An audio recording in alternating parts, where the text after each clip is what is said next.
Halo Kedan, datang ke Polmed belajar analisis laporan keuangan, belajar giat sampai hari petang. Sebelum video saya sampaikan, saya ucapkan selamat datang.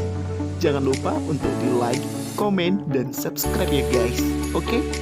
Tak kenal maka tak sayang. Perkenalkan, nama saya Febri Ilham Anggoro, mahasiswa program studi keuangan dan perbankan Politeknik Negeri Medan. Di video kali ini kita akan membahas tentang kajian komprehensif atas implementasi laporan keuangan PT Media Nusantara Citra Tbk periode 2019-2020. Kita cari tahu yuk profil singkat dari PT Media Nusantara Citra Tbk. PT Media Nusantara Citra Tbk atau lebih dikenal dengan nama MNC Media merupakan sebuah perusahaan yang bergerak dalam bidang media yang berpusat di Jakarta, yang didirikan oleh Bapak Haritano Sudibyo, didirikan pada tanggal 17 Juni tahun 1997 dan memperoleh keuntungan pada tahun 2019 sekitar 8,353 triliun. Wow, cukup angka yang fantastis bukan? Kira-kira bagaimana ya laporan posisi keuangannya? Yuk kita cek. Laporan posisi keuangan merupakan laporan keuangan yang melaporkan aset, liabilitas, dan ekuitas perusahaan pada saat tertentu untuk memudahkan analisis dalam memprediksi arus kas di masa mendatang. Total aset pada PT MNC Tbk tahun 2019 sebesar 17.836.430 juta rupiah, dan pada tahun 2020 total aset meningkat menjadi 18.393.876 juta rupiah.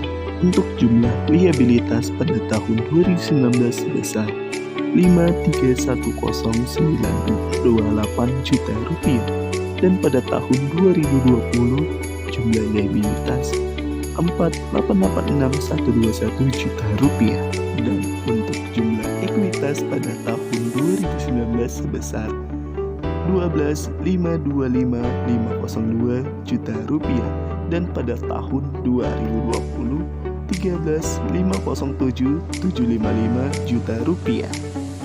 Lalu bagaimana ya dengan laporan perubahan ekuitasnya?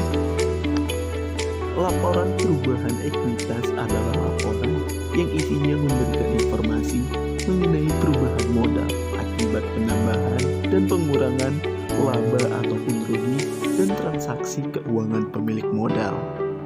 Untuk PT ini sendiri berdasarkan data pada tahun 2019 sebesar 11.407.116 juta rupiah, dan pada tahun 2020 meningkat menjadi 13.507.755 juta rupiah. Untuk laporan laba ruginya bagaimana ya? Laporan laba rugi adalah bagian dari laporan keuangan suatu perusahaan yang dihasilkan pada suatu periode akuntansi yang menjabarkan unsur-unsur pendapatan dan beban perusahaan sehingga menghasilkan suatu laba ataupun rugi bersih dari perusahaan. Untuk jumlah laba komprehensif periode berjalan pada tahun 2019 sebesar 1210866 juta rupiah, dan pada tahun 2020 sebesar 982253 juta rupiah. Masih semangat kan Kedan? Mari kita masuk ke laporan yang terakhir, laporan arus kas. Laporan arus kas adalah bagian dari laporan keuangan suatu perusahaan yang dihasilkan pada suatu periode akuntansi yang menunjukkan aliran masuk dan keluar uang perusahaan. Dalam arti sempit, laporan arus kas artinya sebuah laporan keuangan yang menyajikan arus kas masuk dan kas keluar dari sebuah perusahaan.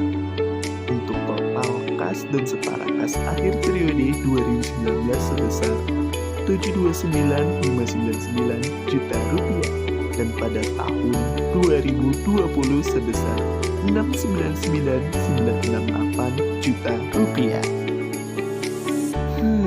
Nggak terasa udah selesai saja, padahal baru sebentar kita jumpa. Hehehe. Baiklah, lebih Lebih dan kurang mohon maaf. Saya pamit undur diri. Assalamualaikum warahmatullahi wabarakatuh. Sampai jumpa.